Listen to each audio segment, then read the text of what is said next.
আজ এই দিনটা ক্যালেন্ডারে শুধু একটা তারিখ না, এটা সেই দিন যেদিন এক দেবতুল্য মানুষের মৃত্যু হয়নি, বরং এক যুগ শেষ হয়েছিল। আজ লোকনাথ ব্রহ্মচারী মহারাজের তিরোধান দিবস। কিন্তু কে ছিলেন এই লোকনাথ বাবা? তার জন্ম 1730 সালে পশ্চিমবঙ্গের চৌরাশিবাড়ি গ্রামে।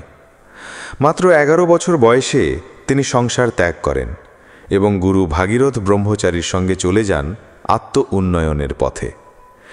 এই শিশু সন্ন্যাসীর গন্তব্য ছিল হিমালয়ের গুহা।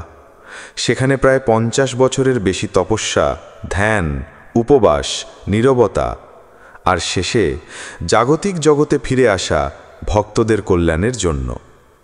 তার সম্পর্কে একটা কথা বলা হয়, জন্ম নিয়েছিলেন মানুষের মতো, কিন্তু জীবনে ঈশ্বর হয়ে উঠেছিলেন।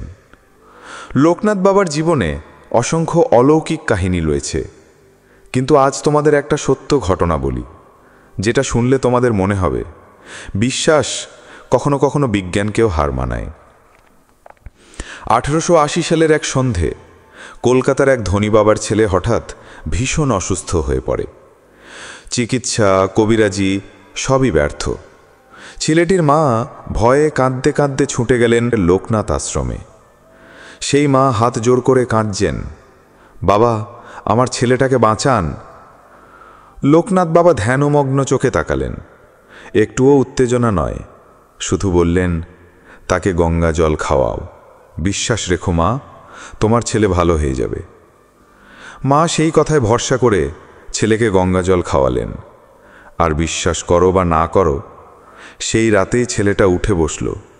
জ্বর নেই, কষ্ট নেই। ডাক্তার এসে স্তব্ধ। লোকনাথ বাবার অলৌকিক শক্তির সাক্ষী হলো একটা গোটা পরিবার।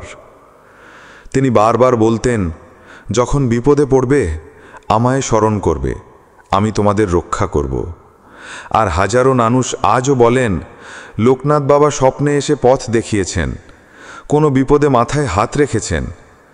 তার দেহত্যাগের সময়ও ছিল এক আলাদা অভিজ্ঞতা। 1890 সালের 3 জুন ভোর রাতের সময় বাবা নিজের ভক্তদের ডেকে বললেন, আমার সময় এসে গেছে, এখন আমি যাচ্ছি, কিন্তু তোমাদের ছেড়ে যাচ্ছি না। তারপর ধ্যানস্থ অবস্থায় 3 বার ওং উচ্চারণ করে তিনি চির ঘুমে চলে গেলেন। কিন্তু তিনি আজও আছেন ভক্তদের অন্তরে। লোকনাথ আশ্রমে ঘরের কোনায় রাখা একটা ছোট ছবি, একটা প্রদীপ, একটা প্রার্থনায় লোকনাথ বাবা আজও জীবিত।